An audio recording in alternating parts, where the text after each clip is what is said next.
Hi, I'm Dan McCoy, and welcome back to the factory.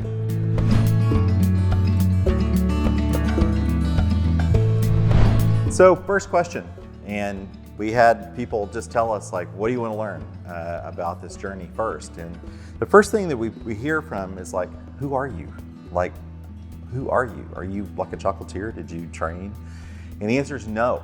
I'm not a world famous pastry chef. No, I did not go to culinary school. No, I did not go to chocolatier training. I'm completely self-taught. And I would like to tell you that that was some easy journey, but it wasn't. I learned little bits of pieces here and there and made lots of mistakes along the way. But the crazy thing is, I had a tremendous amount of help along that way. And the story goes something like this. I like to cook. I've always liked to cook. I'm not professionally trained there either, but I do enjoy cooking for friends and family. I love to entertain. And so about 20 something years ago, 23, 24 years ago, I actually bought a house here in Fredericksburg, Texas, which was next door to my best friend who had a house here. And we were coming down to visiting and I saw this house for sale and I made an offer. It was for sale by owner. Now, Fredericksburg back in those days, if you don't know, was just a sleepy little German town. It was mostly retirees. We've got a big World War II museum here, the Nimitz Museum. And so a lot of old people, a lot of people came to look at the antiques. We had a pretty thriving bed and breakfast community here. But to be honest, it was really quiet. And you could walk on Main Street at 5 o'clock and it was just dead. There was just no one here at all. And it was peaceful and it was a great place to come. And my kids and I started coming on the weekend. Single dad, so it was a great place to come down. The kids could run around, it was safe, they could play in our huge backyard, and it was a really fun time in our family to kind of grow up here on the weekends. And my best friends had a retail store. It was called Villa Texas.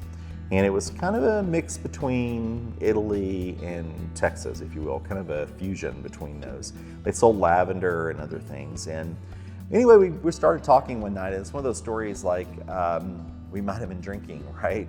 And we thought, could we create a product for the retail store? And we thought, well, what does everyone buy? Well, they want to buy chocolate. So we said, could we create a chocolate product for the retail store? So I took the reins because I was the one that could cook and I was kind of interested in it. So I went home and I got on the internet, and keep in mind, this is 23 or so years ago. And I got on a little website called AOL.com. Nobody on Instagram knows what that is, but I think people on YouTube probably do. And I sent an email out to many chocolatiers around the country. I would say about 4 or 5. These people were not famous at the time. I mean, they maybe were in their own little world, but they weren't really big time famous. And I just asked for help. And what I found was that the industry in general was just incredibly generous. People just reached out. They said, come visit, pop by our shop, send me an email. If you have a question, let me know.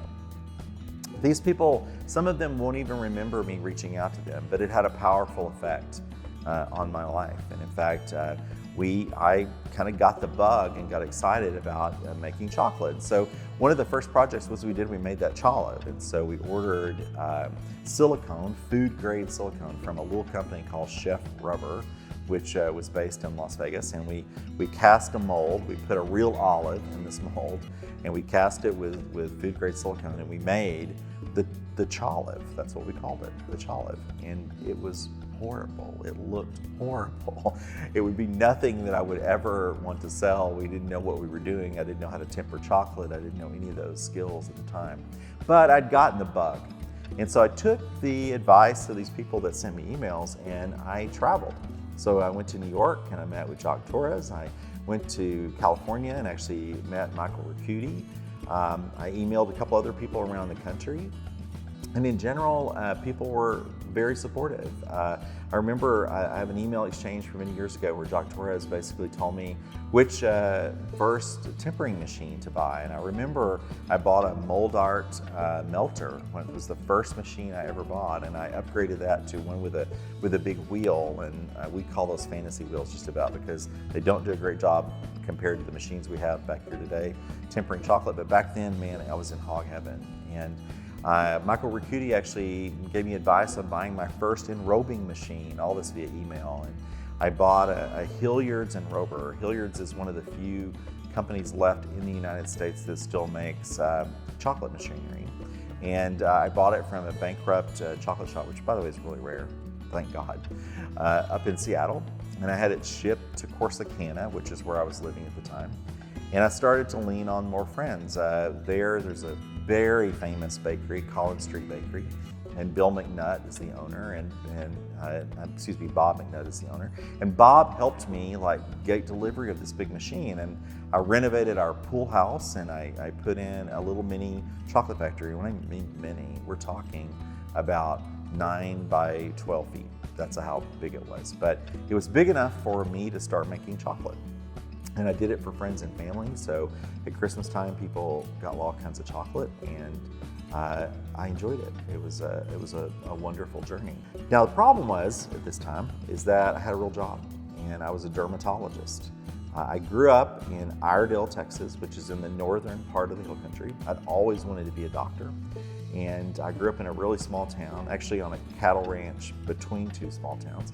I went to a college called Tarleton State University, and I ended up in medical school in Dallas.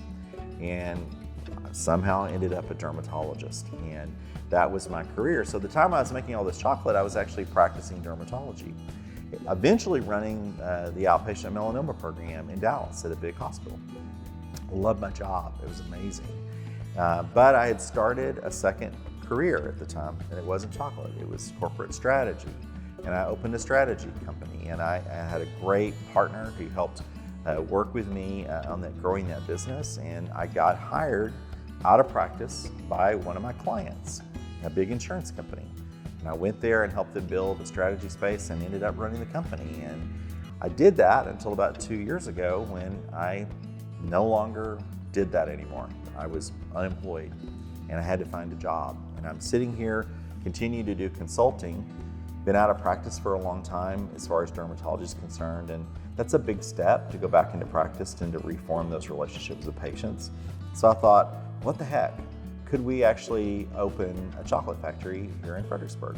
So I did the same thing that I did almost 22 years ago. I reached back out to a bunch of friends and rekindled a bunch of relationships that I had back then and said, hey, I think I want to open a chocolate factory. And a couple people thought I was crazy. In fact, to be honest with you, a lot of people thought I was crazy. I probably am a little crazy in doing that. And I set about on that journey. And one of the interesting things that have happened is many of those people that I reached out to many years ago, their phone still worked. And so I was able to send them text or to connect them to be able to get advice. Chef Rubber, that little company that we ordered the silicone from to make the cholive with, actually had relocated to Fredericksburg. How weird is that? And not only that, I found that people were generally just as supportive as they were before. And with lots of advice and counsel, we set out to actually restart that journey all over again. It didn't help that I had been out of the chocolate world for a few years, because when you run a big company, you don't have a lot of time to dabble in your creative arts. So I had to go back and learn.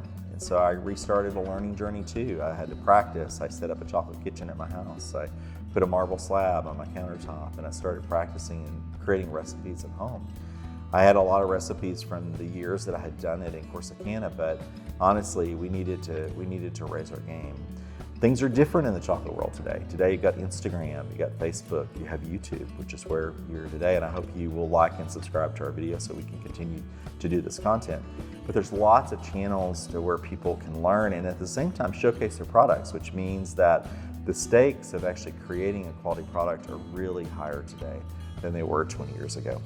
That's a little bit about how I got here. And I'm not going to tell much more of that story because it's not that interesting. What you really want to know is what we actually have created.